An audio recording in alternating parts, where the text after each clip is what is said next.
அனைவருக்கும் வணக்கம். This is Ananthamoorthy from Evergreen Guidance channel Coimbatore. இந்த video first year MBBS subjects என்னென்ன அப்படிங்கிறது மட்டுமல்ல, எவ்வளவு மினிமம் மார்க் வேணும், அதுல இன்டர்னல் அசஸ்மெண்ட் என்ன, பிராக்டிக்கல் மார்க் என்ன அப்படிங்கறத தெளிவா உங்களுக்கு சொல்றோம். பட் இது வரைக்கும் பிளஸ் டூல வந்து சொல்லுவாங்க, நீங்க பிளஸ் டூ வரைக்கும் படிச்ச போது அதுக்கப்புறம் காலேஜ்ல ஜாலியா இருக்கலாம் அப்படிங்கிறது MBBS பொறுத்த வரைக்கும் அந்த மாதிரி கிடையவே கிடையாது. ஃபர்ஸ்ட் இயர்ல நீங்க டெடிகேட்டடா இருக்கணும், சின்சியரா இருக்கணும், அது ரொம்ப எஃபெக்டிவா படிக்கணும். நீங்க மத்தவங்க மாதிரி ஏதாவது அப்படி இருக்கு இப்படின்னு சொல்ல முடியாது. நீங்க MBBS ஸ்டூடெண்டா இருக்கிறதுனால you have to be sincere in the studies, dedicated in the studies. So அந்த மாதிரி சப்ஜெக்ட்ஸ் என்னென்ன சப்ஜெக்ட்ஸ் இருக்கு, என்னென்ன மாதிரி நீங்க படிக்கணும், எவ்வளவு மார்க் தேவைப்படும் அப்படிங்கறத சார் இதெல்லாம் நீங்க எப்படி சொல்றேன்னு கேட்கலாம். எல்லா டீடைல்ஸுமே என்னோட பொண்ணோட மார்க் லிஸ்ட்ல இருந்தா நான் எடுத்து கொடுத்துருக்கேன். சோ மார்க் லிஸ்ட்ல என்ன மாதிரி கொடுத்துருக்காங்க, ஃபர்ஸ்ட் இயர் மார்க் லிஸ்ட்ல என்ன மாதிரி கொடுத்துருந்தாங்க புரியுதுங்களா, அதை பேஸ் பண்ணி தான் நான் வந்து உங்களுக்கு கொடுக்குறேன். இதுல அனாட்டமிங்கிற ஒரு சப்ஜெக்ட், மொத்தம் 3 சப்ஜெக்ட்ஸ் இருக்கு. பட் 3 சப்ஜெக்ட்லயும் ஒவ்வொரு சப்ஜெக்ட்லயும் 2 பேப்பர் உண்டு. அது paper 1, paper 2 anatomy, physiology including biophysics, biochemistry இதுல 2 பேப்பர் உண்டு. இது மொத்தம் 6 தியரி பேப்பர். அது நம்ம மார்க் கணக்குக்கு 3 சப்ஜெக்ட்ஸ். இப்படி நீங்க பழைய தமிழ் எல்லாம் பாத்தீங்கன்னா +1 +2ல பாத்தீங்கன்னா Tamil 1 Tamil 2, English 1 English 2 2 paper இருக்கும். கம்பைன் பண்ணி மார்க் எடுத்துக்குவாங்க. சோ அந்த மாதிரி தான் அது நம்ம பழைய +2 சிலபஸ்ல பாத்தீங்கன்னா தமிழ் 1 தமிழ் 2 இங்கிலீஷ் 1 இங்கிலீஷ் 2 இந்த மாதிரி தான். இங்க 2 பேப்பர் இருக்கும் புரியுதுங்களா. இந்த 2 பேப்பருக்கு நீங்க தனித்தனியா எக்ஸாம் இருக்கும். 2 பேப்பரை கம்பைன் பண்ணிக்குவாங்க புரியுதுங்களா. அனாட்டமில பேப்பர் 1, அனாட்டமில பேப்பர் 2. இன்னொன்று மிக முக்கியமா சொல்ல விரும்புறேன், நீங்க +2ல படிச்ச மாதிரி ஒவ்வொரு எக்ஸாம் கடையில 5 நாள் லீவ் விடுவாங்க, 6 நாள் லீவ் விடுவாங்க, கிடையவே கிடையாது. மோஸ்ட் ப்ராபபிலி அனாட்டமி 1 and 2 தொடர்ந்து இருக்கும். அடுத்து ஒரு டே தான் லீவ் இருக்கலாம், அடுத்த சப்ஜெக்ட் இருக்கும். அடுத்து ஒரு நாள் 2 days லீவ் இருக்கலாம், அடுத்த 2 பேப்பர் கடையில லீவே கொடுக்க மாட்டாங்க.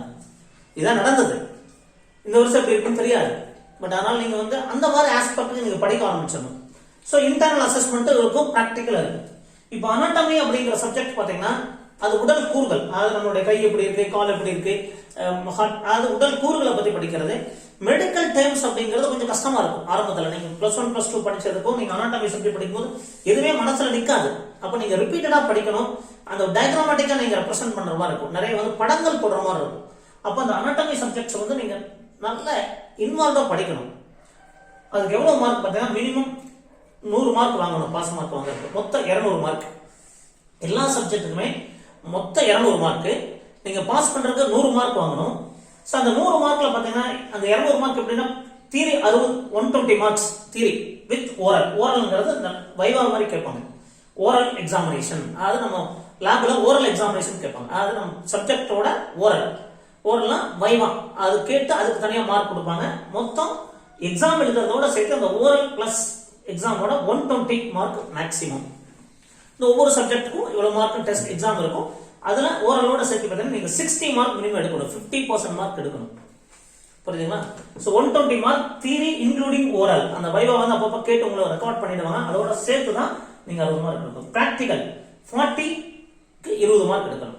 Practical 40 mark 20 mark. இது எல்லா சப்ஜெக்ட்லயும்.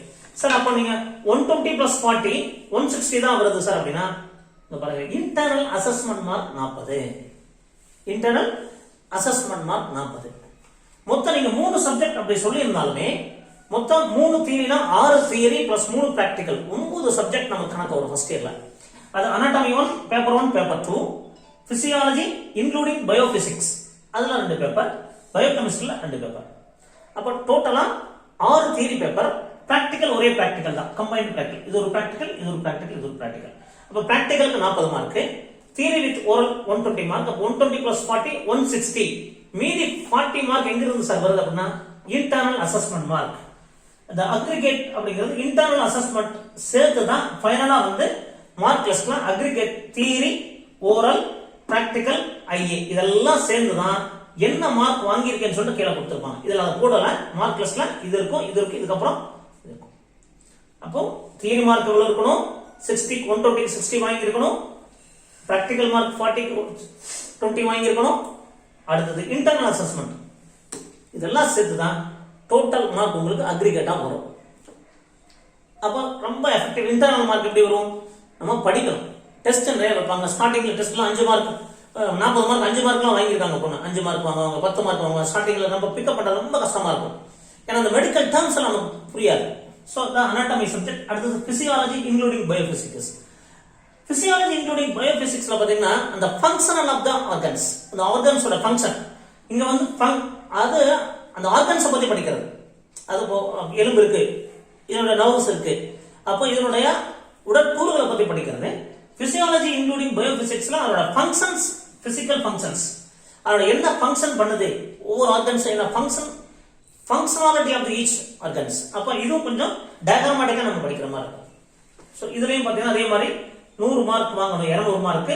தியரி 2 பேப்பர் இருக்கும், including oral, practical 40 mark, 20 mark வாங்கணும். So next biochemistry. பயோகெமிஸ்ட்ரிங்கிறது ஈக்குவேஷன்ஸ் நிறைய பண்ணி கெமிஸ்ட்ரி படிச்சிருக்கீங்க. பயாலஜி வித் கெமிஸ்ட்ரி, அதாவது நம்ம chemical reactions relate to the human organs, medicines related reaction. அப்போ ரியாக்ஷன்ஸ் ஈக்குவேஷன்ஸ் நீங்க தரவா படிக்கிற மாதிரி இருக்கும். ஸோ பயோகெமிஸ்ட்ரியும் சம்டைம்ஸ் டஃபா இருக்கும் ஒரு சிலருக்கு. என் பொண்ணு படிச்சப்போ பயோகெமிஸ்ட்ரி நிறைய பேர் ஃபெயில் ஆனாங்க, அனாட்டமியோட பாஸ் பண்ணிட்டாங்க. அனாட்டமி அப்படிங்கிறது ஒரு எல்லா காலேஜ்லயுமே ஸ்ட்ரிக்டான டிபார்ட்மெண்ட். நீங்க வேணா போனதுக்கு அப்புறம் தெரியும், அனாட்டமி டிபார்ட்மெண்ட் ரொம்ப கரெக்டா இருப்பாங்க. ஸ்ட்ரிக்டான அதுக்காக வந்து இது பண்ண மாட்டாங்க, ஏன்னா அப்பதான் நம்ம பாஸ் பண்ண முடியும். ஸ்ட்ரிக்டா இருக்காங்கன்னா இவரும் பயப்பட வேண்டியதில்லை. ஸ்ட்ரிக்டா இருக்கிறதுனால தான் அனாட்டமியில பாஸ் பண்ணி வச்சிருவாங்க. அது எஸ்பெஷலி பிரைவேட் காலேஜ்ல பாத்தீங்கன்னா ரொம்ப கரெக்டா இருப்பாங்க. காரணம் வந்து பாத்தீங்கன்னா எப்படியாவது ரிசல்ட்ஸ் போயிடக்கூடாது. அப்ப இந்த அனாட்டமிங்கிற சப்ஜெக்டை நீங்க ஃபோக்கஸ் பண்ணி ரொம்ப இம்பார்ட்டன்ஸா ஃபோக்கஸ் பண்ணணும். டிபார்ட்மெண்ட்ல நீங்க கரெக்டா இருந்துக்கணும். அதே மாதிரி பிசியாலஜி எல்லா சப்ஜெக்டும் இம்பார்ட்டன்ட் தான். அடுத்து பயோகெமிஸ்ட்ரி, அதுலயும் சம்டைம்ஸ் நிறைய பேர் ஃபெயில் இருக்காங்க. நம்ம எதுக்காக அந்த ஃபெயில் ஆனா என்ன பிரச்சனை அப்படிங்கறத சொல்லிடுறேன். நீங்க ஃபர்ஸ்ட் இயர்ல நீங்க 3 சப்ஜெக்ட்ல ஒரு சப்ஜெக்ட்ல நீங்க ஃபெயில் ஆனீங்க அப்படின்னா அடுத்த செகண்ட் இயர் நீங்க போக முடியாது. சார் அப்ப என்ன பண்றது? அடுத்து ஒரு 2 monthsல ஒரு சப்ளிமெண்டரி எக்ஸாம் வைப்பாங்க. அந்த சப்ளிமெண்டரி எக்ஸாம்ல நம்ம வந்து அது ஜெனரல் அரியர் எக்ஸாம் சொல்லுவாங்க. அந்த சப்ளிமெண்டரி எக்ஸாம் வைப்பாங்க. அந்த சப்ளிமெண்டரி எக்ஸாம் நம்ம எழுதி பாஸ் பண்ணிடணும். இப்போ ஒரு எக்ஸாம் நம்ம ஃபெயில் ஆயிருந்தோம்னா அந்த ஒரு எக்ஸாமை எழுதி பாஸ் பண்ணிடணும். இப்போ 2 எக்ஸாம் ஃபெயில் ஆயிருந்தோம்னா அந்த 2 எக்ஸாமை எழுதி பாஸ் பண்ணிடணும். அப்ப அந்த சப்ளிமெண்டரியும் நம்ம ஃபெயில் ஆயிட்டோம் சார் என்ன பண்றது அப்படின்னா நீங்க அடுத்த வருஷம் அடுத்த ஜூனியர்ஸோட தான் நீங்க எக்ஸாம் எழுதுற மாதிரி வரும். புரியுதுங்களா? சோ அதனால நீங்க ஃபர்ஸ்ட் இயர் ரொம்ப ஃபோக்கஸ்டா படிக்கணும். இதே மாதிரி செகண்ட் இயர் தேர்ட் இயர்ல பிரச்சனை கிடையாது. ஃபைனல் இயர்ல எகைன் உங்களுக்கு இந்த டிபார் சிஸ்டம் இருக்கும். டிபார் அப்படின்னா நீங்க சப்ஜெக்ட்ஸை முடிச்சுட்டு தான், அது 3 சப்ஜெக்ட், இந்த சப்ஜெக்ட் முள்ள பாஸ் பண்ணா தான் செகண்ட் இயர் நீங்க மூவ் ஆக முடியும். ஒருவேளை நீங்க ஃபெயில் ஆட்டீங்கன்னா ஒரு டைம் சான்ஸ் கொடுப்பாங்க supplementary exam. So last time உடைய பொண்ணு படிக்கும் போது 2 ஸ்டூடெண்ட்ஸ் வந்து அடுத்த இயர் போக முடியாம போயிருக்கு. அப்ப இந்த மாதிரி இருக்கிறதுனால நீங்க ஃபர்ஸ்ட் இயரை நீங்க லெத்தாஜிக்கு எடுத்துக்க வேண்டாம். மெடிக்கல்லாம் நம்ம சீட் கிடைச்சிருச்சு, எஸ்பெஷலி அதாவது நீங்க ஒரு சிலர் வந்து நம்ம பிளஸ் 2ல மார்க் கம்மியா வாங்கியிருக்கலாம், மார்க் கம்மியான சிஸ்டத்துல மேனேஜ்மெண்ட் போர்ட்டல் அட்மிட் ஆயிருக்கலாம், கவர்மெண்ட் ஸ்கூல் ஸ்டூடெண்ட்ஸோட மார்க் கம்மியா, அதெல்லாம் நீங்க கவலையப்படாதீங்க. பட் நீங்க வந்து தயார்படுத்திக்கணும். அதை வந்து நீங்க டெடிகேட்டடா அது ரொம்ப எஃபெக்டிவா படிக்கணும். Time management is very very important.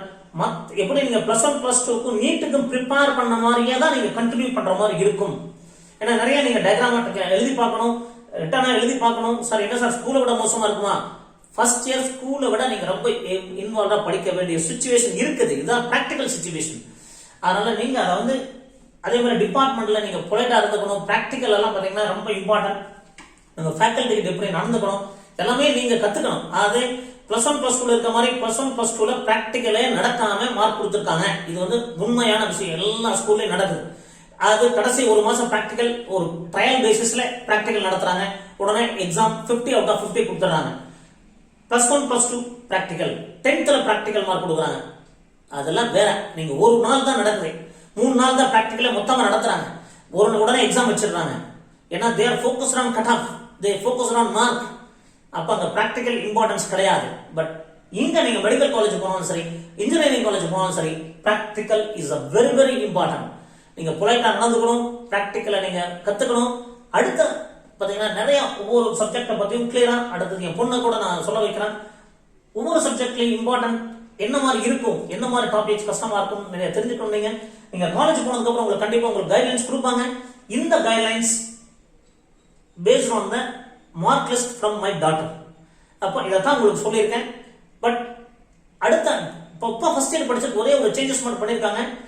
அது 2018 பேட்ச்ல பாத்தீங்கன்னா என்ன பண்ணிருந்தாங்க அப்படின்னா, நீங்க ஃபர்ஸ்ட் இயர்ல ஹாஸ்பிட்டல் போக வேண்டியதில்லை, பட் 2019 பேட்ச்ல ஃபர்ஸ்ட் இயர்லயே 1 hour நீங்க ஹாஸ்பிட்டல் போற மாதிரி சிஸ்டம் மாத்திருக்காங்க. அது ஒண்ணுதான் டிஃபரன்ஸ். மார்க்ல தான் சேஞ்சஸ் இருக்குமா அப்படின்னா நீங்க அந்த காலேஜ்ல கண்டிப்பா தெரிஞ்சுக்கங்க. இது ஒரு example based on the mark list from my daughter. So மீண்டும் சொல்லிக்கிறேன், passing minimum is very very important. Practical mark also important. Subject 1 and 2 combine பண்ணி தான் மார்க் போடுவாங்க. Internal assessment also important. இதான் நீங்க ஒரு கைட்லைன்ஸா யூஸ் பண்ணிக்கங்க. நீங்க காலேஜ்ல போனதுக்கு உங்களுக்கு எல்லாம் கொடுப்பாங்க, அது மற்ற ஆக்டிவிட்டிஸ், அதாவது என்ன நம்ம கிட்ஸ் எல்லாம் கொடுப்பாங்க, லேபுக்கு எப்படி போறது, லேபுக்கு பேட்ச் வைஸ் பிரிப்பாங்க, நம்ம நிறைய கான்சென்ட்ரேட் பண்ண மாதிரி இருக்கும். அதை நீங்க காலேஜ் போனதுக்கு அப்புறம் தெரியும். இப்போ நீங்க ஒரி பண்ண வேணாம், பேசிக்கா தெரிஞ்சுக்கங்க என்ன சப்ஜெக்ட். அனாட்டமி ஒரு ரொம்ப கஷ்டமான சப்ஜெக்ட். அதே மாதிரி பயோகெமிஸ்ட்ரி ஒரு கஷ்டமான, நிறைய பேர் பயோகெமிஸ்ட்ரி ஈஸி நினைப்பாங்க. பயோகெமிஸ்ட்ரி 2018ல எல்லா காலேஜ்லயும் மார்க் குறைவா வாங்கியிருக்காங்க அனாட்டமி விட. சோ அதனால எல்லா சப்ஜெக்ட் இம்பார்ட்டன்ட். நல்லா படிங்க, கண்டிப்பா பயப்பட வேண்டாம் நீங்க. பட் நீங்க நம்பிக்கையா படிக்கணும், தைரியமா படிக்கணும். ஃபர்ஸ்ட் இயரை கண்டிப்பா நம்ம பாஸ் பண்ணிடுவோம் அப்படிங்கிற ஒரு கான்பிடன்டோட படிங்க. கண்டிப்பா டெஃபினட்டா நீங்களும் ஒரு ஃபர்ஸ்ட் இயரை பாஸ் பண்ணி செகண்ட் இயர் ஈஸியா மூவ் ஆக முடியும். மீண்டும் ஒரு நல்ல பதிவுடன் உங்களை மீண்டும் சந்திக்கின்றேன். நன்றி, வணக்கம்.